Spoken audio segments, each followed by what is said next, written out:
नमस्कार, मी आकाश जाधव। आज आपण ॲग्रिकल्चर इन्शुरन्स कंपनी अर्थात AIC याच्यामध्ये ज्या 30 मॅनेजमेंट ट्रेनिंगच्या जागा आलेल्या आहेत त्या ॲडव्हर्टिजमेंटबद्दल डिटेलमध्ये माहिती घेणार आहोत। सगळ्यात महत्त्वाचं म्हणजे व्हिडिओची स्पीड कमी वाटत असेल तर 1.5च्या स्पीडनं तुम्ही हा व्हिडिओ कव्हर करू शकतात। ॲग्रिकल्चर इन्शुरन्स कंपनी जसं की आपण AIC याच्या आधी आलेल्या ॲडव्हर्टिजमेंटमध्ये GIC आहेत किंवा तत्सम ॲडव्हर्टिजमेंट आहेत त्याच पद्धतीने मॅनेजमेंट ट्रेनिंग नावाची पोस्ट आहे। सध्या बऱ्यापैकी विद्यार्थी जे आहेत हे वेगवेगळ्या बँकांमध्ये इन्शुरन्समध्ये काम करत आहेत। कामाचा लोड जास्त असल्यामुळं त्यांना असं वाटतं की आपण नवीन काहीतरी बघितलं पाहिजे आणि असा एखादा पार्ट बघितला पाहिजे ज्यामध्ये कस्टमर फेसिंग स्टार्टिंगला की कमी असावी। अशा जॉबमध्ये ते पाहत असताना RBIचे जॉब पाहतात, त्याच्यानंतर वेगवेगळे रेग्युलेटरी कंपनी जे आहेत त्यामध्ये IRD आहे, त्यानंतर SEBI आहे, त्यामध्ये GIC मोडते, ही AIC मोडते। अशा ॲडव्हर्टिजमेंट त्यांच्यासाठी आहेत। पहिल्यांदा ॲग्रिकल्चर इन्शुरन्स कंपनी म्हणजे फक्त ॲग्रिकल्चरसाठी जॉब असं नाही आहे। त्यामध्ये सध्याला जे ॲडव्हर्टिजमेंट ॲग्रिकल्चर, कॉमर्स, इंजिनिअरिंग आणि लॉ ह्या सगळ्यांसाठी आलेली ॲडव्हर्टिजमेंट आहेत। त्याबद्दलचे डिटेल जे आपण पुढच्या 5-10 मिनिटाच्या आत घेऊन टाकूयात। पहिल्यांदा ॲडव्हर्टिजमेंट पूर्ण बघून घेऊयात आणि ॲडव्हर्टिजमेंट झाल्यानंतर ह्याला कोणी अप्लाय करावं, का अप्लाय करावं, कशामुळं हा सुद्धा पार्ट आपण दुसऱ्या टप्प्यामध्ये कव्हर करूयात। बघा, हे पाहत असताना आपली सध्याला बँकिंग निंजा 4.0ची बॅच स्टार्ट झालेली आहे। सध्याला डिसेंबरमध्ये आपली वेगळी बॅच चालू करण्याचा कोणता मानस नाही आहे। नोव्हेंबरमधलीच ही बॅच आपल्याला पुढेपर्यंत जे ती वापरायची आहे त्या पाठीमागचं कारण की डिसेंबरमध्ये कंटिन्युअस प्रत्येक आठवड्याला कोणती ना कोणती एक्झाम आहे। IBPS PO, IBPS clerical, IBPS SO तिघांची सुद्धा प्री ही डिसेंबरमध्ये लागू असल्यामुळं शक्यतो ही नोव्हेंबरनंतर आपला पुढचा प्लॅन जो आहे तो जानेवारीचा आहे। त्यामुळं जे नवीन विद्यार्थी आहेत त्यांच्यापर्यंत हा मेसेज पोहोचवा। अजूनही ह्या बॅचमध्ये सगळे जेवढे काही लेक्चर चालू आहेत ते त्यांचे बेसिकच चालू आहे। पहिले 2 आठवडे बेसिक झाल्याच्यानंतर मग आपण सिलेबस स्टार्ट करतो। आणि बाकी जे विद्यार्थी IBPS SOची तयारी करतात स्पेसिफिकली ॲग्रिकल्चर IT त्यांच्यासाठी तर पूर्ण पॅकेज मी अवेलेबल करून दिलं आहे। त्यामध्ये लाईव्ह लेक्चर ज्यामध्ये क्वांट, रिझनिंग, इंग्लिश आणि ॲग्रिकल्चर ह्याचं डेली लाईव्ह लेक्चर, माझी कंप्लीट क्वांट बॅच जी आहे तीसुद्धा त्यांना अवेलेबल करून दिलेली आहे। एक्झाम प्री एक्झाम होईपर्यंत ॲग्रिकल्चरची एक रेकॉर्डेड बॅच त्यांना अवेलेबल करून दिलेली आहे आणि त्यातच त्यांना आपण इंटरव्ह्यूची बॅच IBPS SOसाठी हा सगळा पार्ट त्यांच्यापर्यंत आपण अवेलेबल करून दिले आहेत। दोन्हीसुद्धा बॅच सध्या ॲक्टिव्ह आहेत। कसलाही डाऊट असेल तर त्यासाठी मी नंबरसुद्धा दिलेला आहे, इथे दिलेला आहे आणि खालच्या टिकट लाईनमध्ये सुद्धा नंबर जो आहे तो दिलेला आहे, तो आपण बघू शकता। तर चला आपण चालू करत आपल्या आजच्या ॲडव्हर्टिजमेंटला। आजची ॲडव्हर्टिजमेंट जी आहे ती ॲग्रिकल्चर इन्शुरन्स कंपनीमध्ये जितका काही महत्त्वाचा पार्ट आहे तो मी माझ्या रेफरन्ससाठी जो आहे त्याला मी थोडंसं बोल्ड करून ठेवलेला आहे। बघा, सगळ्यात महत्त्वाचं ही मिनिस्ट्री ऑफ फायनान्सच्या अंतर्गत येणारी आणि 2002ला स्थापन झालेली ॲग्रिकल्चर इन्शुरन्स कंपनी आहे। ह्याचे जे ऑफिसेस आहेत, ऑफिसेसचा आपण मॅप बघितला तर प्रत्येक राज्याच्या स्टेट कॅपिटलमध्ये त्यांचे ऑफिसेस दिसतात। बघा, महाराष्ट्रामध्ये मुंबई, गुजरातमध्ये गांधीनगर, राजस्थानला जयपूर, दिल्लीमध्ये आहे, हरियाणामध्ये आहे, उत्तर प्रदेशमध्ये लखनौला आहे, पटना, त्यानंतर भुवनेश्वर, रायपूर। तर प्रत्येक स्टेट कॅपिटलला त्यांचे ऑफिसेस आहेत। अर्थात ग्रामीण पोस्टिंग जी आहेत ती नाही आहे आणि जितके काही ऑफिसेस आहेत ते सगळे स्टेट कॅपिटलला आहेत, टिपिकली RBI सारखंच समजा। त्यानंतर RBIचं फक्त मुंबईशिवाय महाराष्ट्रामध्ये पुणे आणि नागपूर ह्या दोन्ही ठिकाणी त्यांचे ऑफिसेस आहेत। पण सध्याला AICचं ऑफिस हे फक्त मुंबईला आहे। बघा, चांगली एलिट एक्झाम्सपैकी एक पकडतो मी तिला। यामध्ये सध्या जेवढे काही हे मॅनेजमेंट ट्रेनिंग आहेत हे याच्यामध्ये कोण कोण अप्लाय करू शकतं? Agriculture science, information technology, legal and accounts हे 4 जण अप्लाय करू शकतात। ॲप्लिकेशनची डेट 23 नोव्हेंबरपासून ते 13 डिसेंबरपर्यंत आहे, म्हणजे शेवटची डेट जी आहे ॲप्लिकेशनची 13 डिसेंबर आहेत। एक्झाम ऑनलाईन पद्धतीने एकच परीक्षा आहे, प्री आणि मेन्स अशा 2 परीक्षा नाही आहेत, एक सिंगल परीक्षा, त्याचा निकाल आणि मग इंटरव्ह्यू, ह्या 2 ऑनलाईन एक्झाम आणि इंटरव्ह्यू अशा 2च पार्टमध्ये एक्झाम जी ते होणार आहे। त्यानंतर एक्झाम ही IBPS कडेच आहे। जानेवारी 2022मध्ये टेंटेटिव्हली एक्झाम होईल, तर असं पकडून चला 2 महिन्याच्या आसपास वेळ तुमच्याकडे आहे। त्यानंतर एक्झाम यासाठी जागा ज्या आहेत त्या मॅनेजमेंट ट्रेनिंगच्या 30 आणि हिंदी ऑफिसरच्या 1 अशा पद्धतीने जागा ज्या आहेत ते दिलेल्या आहेत। आपला सध्याचा जास्त फोकस जे आहे त्या मॅनेजमेंट ट्रेनिंगच्या 30 जागावर जे तो असणार आहे। ह्यामध्ये ह्या प्रत्येकासाठी वेगळ्या जागा किती किती दिलेल्या आहेत? Agriculture science, IT, legal and accounts हे मात्र मला याच्यामध्ये दिसलेलं नाही आहे किंवा याच्यामध्ये वेगळ्या त्यांनी केलेल्या आहेत का नाही हे सांगितलेलं पण नाही आहे आणि त्याच्याबद्दल काही दिलेलं आहे मेन्शनही तो वाला पार्ट नाही आहे। तर ह्या सगळ्यांच्या मिळूनही असू शकतात ह्या सगळ्या जागा। त्यानंतर कॅन्डिडेटनं फक्त एकाच डिसिप्लिनमधून अप्लाय करायचं आहे आणि 150 मार्काच्या पेपरपैकी 35 मार्काचं टेक्निकल असणार आहे, ज्याचा वेटेज ॲक्च्युअली टेक्निकलचं कमी आहे। मागच्या काही दिवसामध्ये ॲग्रिकल्चरचे बऱ्यापैकी मुलं जनरल बँकिंगच्या पाठीमागे लागलेले आहेत, अशांसाठी सुवर्ण संधी आहे। का तर ॲग्रिकल्चरचं वेटेज 150 पैकी 35 मार्क म्हणजे बऱ्यापैकी कमी आहे आणि त्यांना हा इकडच्या एक्झाम्सवर आणि ह्यावाल्या पार्टवर जे तर बऱ्यापैकी फोकस करता येईल अदर दॅन ॲग्रिकल्चरवाल्या पार्टवर. सेम तुम्हाला 35 मार्काचं आय टीच्या मुलांना, इंजिनिअरिंगच्या मुलांना आय टी, त्यानंतर अकाउंट्स म्हणजे कॉमर्सच्या मुलांना अकाउंट्सवाला पार्ट आणि लॉच्या मुलाला लिगलवाला पार्ट जो आहे तो टेक्निकलचा पार्ट 150 पैकी फक्त 35 मार्काचा तुम्हाला एकाच याच्यातून फॉर्म भरायचा आहे, ह्या पद्धतीने दिलेला आहे. जर तुम्ही एकापेक्षा जास्त कॅटेगरीमधून एकापेक्षा जास्त ह्यासाठी फॉर्म भरले तर जो शेवटचा आहे तो ॲक्सेप्ट होईल. टिपिकल IBPS पॅटर्न ह्या पद्धतीने होणार आहे. मॅनेजमेंट ट्रेनिंगबद्दल सगळं त्यांनी दिलेलं आहे की प्रमोशन तुमचं पहिले 2 वर्ष जे आहेत ते ह्या पद्धतीने असेल. त्याच्यानंतर पुढचा बॉन्ड जो आहे तो बॉन्ड 4 वर्षापर्यंतचा असेल. जर तुम्ही बॉन्ड तोडून वेगळं काही करायचा प्रयत्न केला तर पहिल्या 2 वर्षाचा पगार हा तुमच्याकडून वसूल केला जाईल. जो प्रमोशनचा काळ आहे त्यातला पगार तुमच्याकडून वसूल केला जाईल असं त्यांनी त्याच्यामध्ये मेन्शन केलेलं आहे. त्यानंतर पगार जो आहे तो पहिल्या वर्षी 40,000 आणि दुसऱ्या वर्षी 42,500 असा दिलेला आहे. प्रमोशनवर असल्यामुळं त्यांनी बिलकुल त्या पद्धतीने दिलेला आहे. तर हा तिथला पगार असेल. शक्यतो महाराष्ट्रातल्या मुलांची पोस्टिंग जी ती मुंबईमध्ये तुम्ही पकडून चालू शकतात. एज्युकेशनल क्वालिफिकेशन हे ॲज ऑन 1 नोव्हेंबर 2021 ह्या हिशोबाने दिलेलं आहे. ह्या डेटला तुमचं जे आहेत एज्युकेशनल क्वालिफिकेशन या पद्धतीने दिलेलं पाहिजे. तर group A, group B, group C, group D यामध्ये ॲग्रिकल्चर, इन्फॉर्मेशन, लीगल आणि अकाउंट्स या प्रत्येकामध्ये बघा. ॲग्रिकल्चरमध्ये BSc agri, BSc horti, BE BTech in agriculture engineering with 60% marks असं दिलेलं आहे किंवा MSc ॲग्री विथ 60% मार्क्स हेही दिलेलं आहे. यामध्ये काही विद्यार्थ्यांचा डाऊट असेल ॲग्री बायोटेकचा आणि फूडटेकचा, तर शक्यतो IBPS जे आहेत जिथं ॲग्रिकल्चर दिलेलं आहे तिथं ॲग्री बायोटेक आणि फूडटेकला अलाउ करतं. पण अदर दॅन IBPSची एक्झाम आपण बघितलं, जसं की आपण कॉटन कॉर्पोरेशनची एक्झाम बघितलं, तिथं अलाउ करत नाहीत.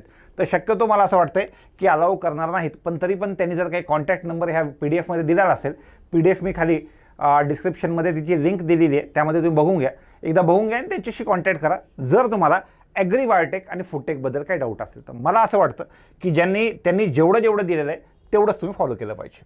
तर जर तुम्हाला ग्रॅज्युएशनला 60% नसतील तर तुम्हाला MScला 60 असेल तरी पण चालून जातं. 2 पैकी कोणतंही एक. पुढे ग्रुप बीमध्ये BE BTech पाहिजे, कम्प्युटर सायन्स आणि IT. आता पुन्हा यामध्ये प्रश्न येतो इलेक्ट्रॉनिक्स अँड टेलिकम्युनिकेशनचा, मेन्शन नाही आहे त्यामुळे अप्लाय करू नका. त्यांना 60% पाहिजे किंवा MCA असेल तर 60% चालून जातं त्या केसमध्ये. त्यानंतर लिगलवाल्यांसाठी लॉ ग्रॅज्युएट जो तो 60% असेल पाहिजे किंवा PGमध्ये 2 पैकी कशामध्ये तर एकामध्ये त्यांना 60% पाहिजेत, एक तर ग्रॅज्युएशनला किंवा PGला. PG असणं कंपल्सरी नाही आहे. PG जरी नसेल आणि ग्रॅज्युएशनला 60 असले तरी पण चालतील. अकाउंट्सच्या केसमध्ये BCom विथ 60% जे ते त्यांनी दिलेले आहेत. आता तुमचा महत्त्वाचा प्रश्न आहे की दिलेल्या 30 जागांपैकी प्रत्येकाचं डिव्हिजन कसं आहे ते त्यांनी दिलेलं नाही आहे, की 30 पैकी कोणकोणत्यासाठी किती जागा आहेत तो वाला पार्ट दिलेला नाही आहे. हिंदी ऑफिसरवर सध्या तरी मी कॉन्सन्ट्रेट करत नाही आहे. वयाचं कॅल्क्युलेशन थोडंसं फ्रस्ट्रेटिंग आहे. जे विद्यार्थी जुने आहेत, जे कोरोनाच्या काळामध्ये त्यांना संधी मिळाल्या नव्हत्या आणि त्यांच्या वयाच्या काठावर आहेत अशांना, जे सध्या 30मध्ये किंवा क्लरिकलच्या एक्झामला 28मध्ये आहेत, अशांना थोडीशी निगेटिव्ह आहे की 1 नोव्हेंबरपासूनच कॅल्क्युलेशन होणार आहे. तर 1 नोव्हेंबरला तुमचं वय 21 ते 30 ह्या रेंजमध्ये असलं पाहिजे. बाकी SC/ST कॅन्डिडेटसाठी 5 वर्ष एक्स्ट्रा आणि OBC विद्यार्थ्यांना 3 वर्ष एक्स्ट्रा ह्या पद्धतीने दिलेले आहेत. त्यानंतर पुढे आपण बघूयात त्याला ह्यामध्ये चला याच्यामध्ये सिलेक्शन प्रोसेस जी आहेत ती यामध्ये the selection process shortlisting based on online exam interview for which the total marks 200.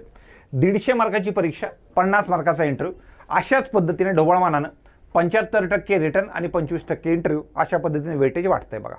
यामध्ये 2.5 तासाचा पेपर असेल, 150 प्रश्न आणि 150 प्रश्न नाही, एक डिस्क्रिप्टिव्हचा पार्ट छोटासा त्यामध्ये ॲड केलेला आहे. तर 2.5 तासाचा आणि 150 मिनिट 2.5 तासाचा जो पेपर आहे तो असणार आहे. ज्यामध्ये रिजनिंग 25 प्रश्न 25 मार्क, पेपर इंग्लिश हिंदीमध्ये असेल. त्यानंतर जनरल अवेअरनेस 20 प्रश्न 20 मार्क, इंग्लिश 20 प्रश्न 20 मार्क, क्वांट 25 प्रश्न 25 मार्क. त्याच्यानंतर क्वांटच्या सोबत कम्प्युटर लिटरसीचे क्वेश्चनसुद्धा एक्सपेक्टेड आहेत, दिलेलं आहे. म्हणजे professional test to assess technical and professional knowledge, ॲग्रीवाल्यांना ॲग्री, त्याच्यानंतर अकाउंट्सवाल्यांना अकाउंट्स, लिगलवाल्यांना लिगल आणि इंजिनिअरिंगचा पार्ट फक्त 35 प्रश्न 35 मार्काचा आहे. वरच्या सगळ्या ॲप्टिट्यूडला म्हणून 75 मिनिट, तिथं तुम्ही एकमेका सेक्शनमध्ये स्विच करू शकतात, पण टेक्निकलच्या पार्टला 30 मिनिट वेगळे दिलेले आहेत. त्यानंतर डिस्क्रिप्टिव्हचा पार्ट 3 प्रश्न असतील, शक्यतो लिटरेसी आणि प्रेसी रायटिंग असेल तर 3 प्रश्न आणि 25 मिनिट ह्या पद्धतीने 45 मिनिट्सचा पार्ट दिलेला आहे. असो त्यानंतर एक्झाम जी आहे ती एकाच सेशनमध्ये कंप्लीट होईल, त्यामुळं 2-2, 3-3 ॲप्लिकेशन करू नका. डिस्क्रिप्टिव्ह टेस्ट जी आहे ती ऑनलाईन मोडमध्ये होईल, टायपिंग तुम्हाला करावं लागेल. त्यामध्ये नेगेटिव्ह मार्क जे आहेत ते 1/4 नेगेटिव्ह मार्किंग जे ते असणार आहे. असो, आपण आता अजून थोडंसं पुढे इंटरव्ह्यूच्या पार्टबद्दल त्यांनी सांगितलेलं आहे की इंटरव्ह्यूचा मॅक्सिमम मार्क्स 50 आहे, 150 मार्काची रिटर्न आणि 50 मार्काचा इंटरव्ह्यू, असं 200 पैकी त्यांचं फायनल इंटरव्ह्यूचा वेटेज जे ते असणार आहे. त्यानंतर किती रेशोमध्ये विद्यार्थी बोलवणार आहेत त्याच्याबद्दल त्यांनी काही सांगितलेलं नाही आहे.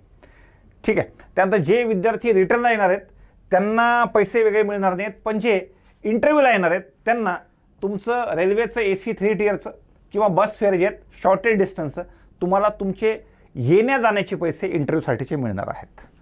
असो, कारण की कोण विद्यार्थी काय मोटिवेशन घेऊन फॉर्म भरेल हे सांगता येत नाही, म्हणून छोट्यातल्या छोटे डिटेल्स जे आहेत हे सुद्धा सांगणं आवश्यक आहेत. चला, तर पुढे आपण बघितलं ह्याची वेटिंग लिस्टसुद्धा निघणार आहे. समजा तुमचं इंटरव्ह्यूमधून रिटर्न प्लस इंटरव्ह्यू सिलेक्शन झालं नाही, पण वेटिंग लिस्टसुद्धा ते काढणार आहेत आणि टाईमली बेसिसवर वेटिंग लिस्ट जे आहेत ते क्लिअर करणार आहेत. त्यानंतर पुढे आपण जर बघितलं ऑनलाईन टेस्टसाठी महाराष्ट्रामध्ये पुणे, मुंबई, नवी मुंबई, ठाणे, ग्रेटर मुंबई आणि नागपूर हे महाराष्ट्रातले सेंटर जे आहेत ते एक्झामिनेशनसाठी असणार आहेत. त्यानंतर टिपिकली IBPSचा फॉर्म तुम्ही जसा भरतात त्याच पद्धतीने फॉर्म फिलिंग जी आहेत ती अवेलेबल असणार आहेत. डॉक्युमेंट इंटरव्ह्यूच्या वेळेस कोणकोणते न्यायचे आहेत ते व्यवस्थित बघून घ्या. ही PDF मी खाली तुम्हाला याच्यामध्ये टाकून दिलेली आहे डिस्क्रिप्शनमध्ये, त्या हिशोबानं तुम्ही फॉर्म भरू शकतात. आणि बाकी खालची माहिती वेगवेगळे सर्टिफिकेट, ॲनेक्शर त्याच्याबद्दलची माहिती आहे. त्याच्यामध्ये आता जास्त वेगळं आणि विशेष काही नाही. हाऊ टू अप्लाय टिपिकल जसं कॉपी पेस्ट करून त्यांनी बाकी एक्झामला असं तसं टाकलेलं आहे. ॲप्लिकेशनसाठी SC ST फिजिकली चॅलेंज विद्यार्थ्यांना 200 रुपये फीस आहे आणि इतर सगळ्या कॅटेगरीसाठी 1000 रुपये फीस जे ते असणार आहे.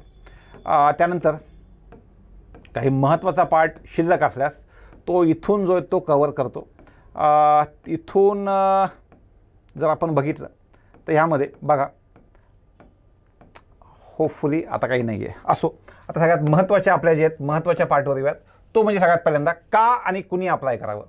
मागच्या वर्षभरामध्ये स्पेसिफिकली ॲग्रिकल्चरच्या जागा कमी झाल्याच्यानंतर खूप वेळेस असं झालं की विद्यार्थ्यांना जागा कमी असल्यामुळे जनरल बँकिंगकडे गेले होते. मला असं वाटतं ह्या विद्यार्थ्यांना चांगला स्कोप आहे, कारण की प्रोफेशनल नॉलेजचे वेटेज जे ते कमी आहे. तर ज्यांचं ॲप्टिट्यूडचं ॲग्रिकल्चरच्या मुलांना बघून सांगतो मी, ज्यांचं ॲग्रिकल्चरचं नॉलेज खूप चांगलं आहे, ज्यांचं ॲग्रिकल्चर ॲप्टिट्यूडचं नॉलेज खूप चांगलं आहे आणि ॲग्रिकल्चर ठीकठाक आहे, अशा विद्यार्थ्यांनी अप्लाय केलं पाहिजे. सर, माझं एवढ्या कमी जागा आहेत तर सिलेक्शन होईल का? मी नेहमी तुम्हाला तो एक नियम सांगत आलेला आहे. तुम्ही बघा, पाठीमागे मी एक फेडरल बँकेचा व्हिडिओ बनवला होता. फेडरल बँकेचा व्हिडिओ मला वाटतं तो एकमेव व्हिडिओ होता आणि घरून एक्झाम असल्यामुळे खूप जास्त विद्यार्थ्यांनी एक्झाम दिली होती.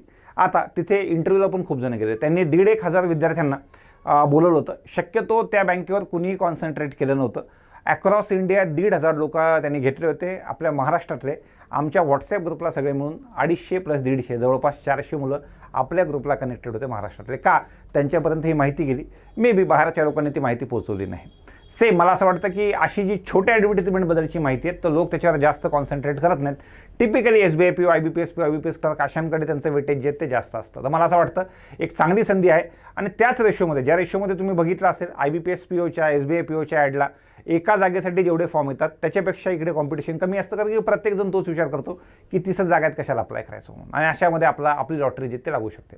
दुसरी गोष्ट, शक्यतो बँक एक्झाम्स क्लिअर केल्यानंतर किंवा बँकेमध्ये गेल्याच्यानंतर तिथला कस्टमर सेंट्रिक आणि बँका ज्या पद्धतीने ॲग्रेसिव्हली काम करतात ते पाहून एप्रिलवर ताण येतो आणि बँकेत गेल्यानंतर आपल्याला असं वाटतं की असं आपल्याला जॉब पाहिजे ज्यामध्ये कस्टमर फेसिंग नसली पाहिजे. असं खूप विद्यार्थ्यांना आजकालच्या काळामध्ये वाटतं आहे. तर अशांसाठी ते कस्टमर फेसिंग नाही आहे, खेडेगावातली पोस्टिंग नाही, फक्त वेगवेगळ्या स्टेट कॅपिटलमध्ये तुम्हाला पोस्टिंग आहे. जी विद्यार्थी आमचे अदर दॅन AICच्या शिवाय नाबार्डमध्ये आहेत किंवा जनरल इन्शुरन्समध्ये आत्ता लागलेले आहेत, ह्या सगळ्यांशी फीडबॅक घेतल्याच्यानंतर हे जॉब जे आहेत ते डोक्याला, ज्या लोकांना असं वाटतं की नाही मला शांततेत जॉब पाहिजे, तर शांततेतले जॉब जे आहेत हे आहेत. त्याच्यानंतर पुढे पगारसुद्धा त्यांची जी आहेत ती टिपिकली एखाद्या POपेक्षा, नंतर म्हणतोय मी प्रोबेशन संपल्याच्या नंतर, टिपिकली एखाद्या POपेक्षा किंवा इन्शुरन्समधल्या AOपेक्षा जी ती जास्त असते किंवा त्या लेवलला असते. त्यानंतर पुढे ॲग्री, कॉमर्स, इंजिनिअरिंग आणि लॉ सर्वांसाठी समान संधी आहे का, याच्याबद्दलचं उत्तर मी सांगू शकत नाही, कारण की नोटिफिकेशनमध्ये त्याबद्दल काहीही दिलेलं नाही आहे. ऑनलाईन टेस्ट आणि इंटरव्ह्यूचं जे वेटेज आहे ते 150 मार्क इकडे आणि 50 मार्क इकडे, अर्थात 3-1 75% आणि 25% ह्या पद्धतीने दिलेला आहे. एवढा छोटा जो आहे तो साधारण व्हिडिओ किंवा छोट्या ॲडव्हर्टिजमेंटचा व्हिडिओ बनवण्याच्या पाठीमागचं रिझन आहे की पाठीमागे मी ज्या छोट्या ॲडव्हर्टिजमेंटचे व्हिडिओ बनवलेले आहेत, भलेही माझे विद्यार्थी त्यामध्ये सिलेक्शन झालेला असो किंवा बाहेरचे विद्यार्थी असो, खूप विद्यार्थी सिलेक्शन झाल्याच्यानंतर वेगळा फोन करतात की मी तुमचा विद्यार्थी नाही आहे, पण जर तो व्हिडिओ मी पाहिला नसता तर मी तिथे अप्लाय केलं नसतं आणि मी तिथं सिलेक्ट झालो नसतो. मला असं वाटतं ह्याच्यापेक्षा दुसरं मोठं मोटिवेशन जे ते कोणतं असू शकत नाही. तर निश्चित तुम्ही तुमचा विचार करायचा आहे, आपली तयारी बघायची आहे. मागच्या जर वर्षभरात 6 महिन्यात तुमची तयारी तुम्ही चांगली केली असेल तर मला असं वाटतं की हा एक चांगला चान्स आहे जो तुम्ही निश्चित बघितला पाहिजे. फूड सेफ्टीच्या केसमध्ये तुम्हाला जास्त त्याच्यामध्ये कॉम्पिटिशन जी ती 1,500 फॉर्म असल्यामुळं 1,500 रुपये फीस असल्यामुळे होती. इथे त्या मानानं फीस जी ती कमी आहे. तर मला असं वाटतं की तुम्ही ह्यावाल्या एक्झामला जे ते अपेअर व्हायला प्रॉब्लेम नाही आहे. फक्त तुमच्या मनातला जो डाऊट आहे की ॲग्री, कॉमर्स, इंजिनिअरिंग आणि लॉ ह्यांच्यापैकी कुणाकुणासाठी किती जागा की ओपन कॉम्पिटिशन आहे असलेल्या 30 जागांसाठी, तर ह्याच्याबद्दलचा जे तुम्ही विषय आहे हा तुम्ही AICच्या कंपनीमध्ये जो कोणता मेल ID दिला असेल किंवा IBPSच्या कंप्लेंट ग्रीव्हन्समध्ये तो वाला पार्ट विचारू शकतात. स्पेसिफिकली AICमध्ये विचारलं, ॲग्रिकल्चर इन्शुरन्समध्ये विचारलं, कंपनीमध्ये विचारलं तर त्यांना हा वाला पार्ट जास्त चांगल्या पद्धतीने सांगता येईल. बाकी आपापला अभ्यास ह्याच पद्धतीने पुढे चालू ठेवा. दिवाळीच्या नंतर आपण हा असा पहिला रिक्रुटमेंटचा नोटिफिकेशनवाला व्हिडिओ बनवलेला आहे. आता याच्यानंतर जे नोटिफिकेशन महत्त्वाचे आहेत ते नोटिफिकेशन आणि त्याबद्दलची माहिती तुमच्यापर्यंत ह्याच पद्धतीने पोहोचत राहू. खूप खूप धन्यवाद.